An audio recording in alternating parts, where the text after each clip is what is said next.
أعوذ بالله من الشيطان الرجيم. بسم الله الرحمن الرحيم. يا بني إسرائيل اذكروا نعمتي التي أنعمت عليكم وأني فضلتكم على العالمين. واتقوا يوما لا تجزي نفس عن نفس شيئا ولا يقبل منها عدل ولا تنفعها شفاعة ولا هم ينصرون. وإذ ابتلى إبراهيم ربه بكلمات فأتمهن قال إني جاعلك للناس إماما قال ومن ذريتي قال لا ينال عهد الظالمين.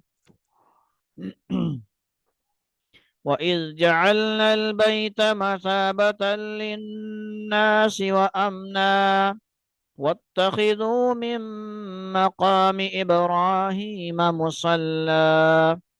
وعهدنا إلى إبراهيم وإسماعيل أن طهرا بيتي